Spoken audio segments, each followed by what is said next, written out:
off our talk on the market today, we're going to be looking at the price of oil and the price of the Canadian dollar. The price of oil, and we'll get into some of the reasons behind this after our statistical update, but the price of oil right now has gone down quite a bit. It's at $38.37 versus $41.70 last week. The Canadian dollar has also gone down, but not much. We're just steadily down. 74.75 cents versus 74.77 US dollars last week. Yeah, as far as the number of listings go, one of the things you'll notice with number of listings, and watch for this on December 31st as well, when anytime we click over to the new month, everyone puts their expiry dates for their listings at the end of a month, so November 30th. So we have seen a rather large decline in listings. We're at 5,418 listings, which is down from 5,700. That's not necessarily because of sales. That's because of a whole bunch of properties that have gone expired. And then in Red Deer, you've seen the exact same trend. We're down to 500 from 556. So again, watch for this number to come down a ton on December 31st as well.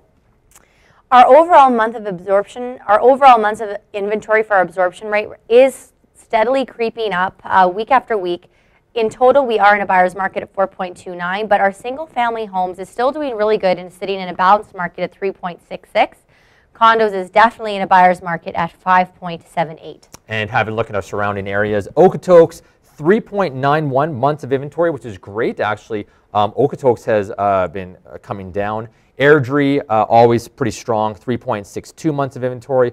Cochrane, 5.93 months. Strathmore, 4.21. And Red Deer is sitting again just about the same as Calgary in terms of months of inventory at 4.27.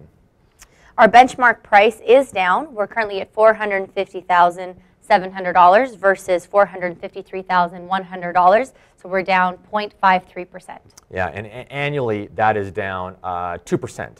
Year over year. So it's still not drastic. No. Like average price has certainly come down again. We talk about that a lot, but it's not, we're not seeing the conditions for huge price slides because the inventory isn't there to support it, supply and demand, not enough supply. So that's the issue. But in terms of looking at the actual news that's out there, it hasn't been great news this week. Yeah, we were trying to put this together and we're just like, oh, we won't talk about that. Like maybe we'll just leave that one off. Because, I mean, we only want to talk about so much, unfortunately. But we're going to mention two big things that do affect you guys big time, very oil-centric. The first is Alberta's unemployment rate is the highest it's been since 2010. We're at basically the height of the last recession, and we're sitting at 7%. The number is expected to go up a little bit. I think last month we had another 15,000 jobs over Alberta that were lost, and we're on track to keep doing that a little bit more, so unfortunate. But more news about oil. Yeah, well, the annual meeting that OPEC has each and every year, this is the same thing that started this oil tumble last year. They had their meeting and they decided to keep their sort of free-for-all oil production levels happening. So all of the oil-producing, exporting countries, OPEC and stuff, they ended up saying, we're going to keep supply levels exactly the same, we're going to keep pumping out oil, and that is causing today the price of oil to tumble. When we look at this all the time, you exist in a market that is Calgary that is still very dependent on oil in the energy industry. And what's really great about this is I was telling some people, this is not my advice, by the way. This is not advice. I'm just telling, I had some friends of mine in 2009 who took out a line of credit and bought oil shares, I'm glad you prefaced in their oil companies. Not advice. And ended up paying off their mortgage because of how it went up. Calgary is always volatile. There's no question that in the coming months and planning for next year, you should hunker down, make some smart financial decisions, make sure you got some cash and hold on to it, control your expenses, but there's gonna be a lot of opportunities around there. If you have investment clients, if you have people who are looking to move up, take advantage of the circumstances now.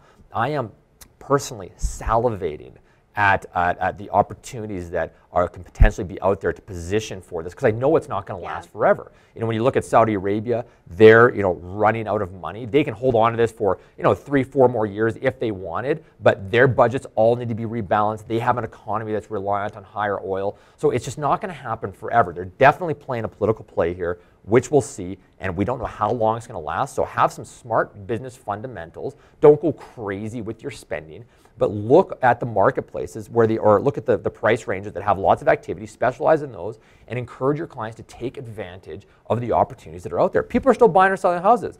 Oil prices don't cause people to stop having babies, stop getting divorced. Don't take advantage of divorces, but you know what I mean. You get the gist. People are still moving, transitioning. People are probably not going, we talked about this, but people are probably not going to Europe on vacation. They might be going to, West Edmonton Mall for the weekend, or maybe a sell-off vacation. I mean, there's different industries that might suffer that are on the luxury side, but, real estate in general really isn't a luxury decision. It's a basic need decision. Yeah. So that isn't something that's going to suffer at the higher price points, which we're absolutely seeing.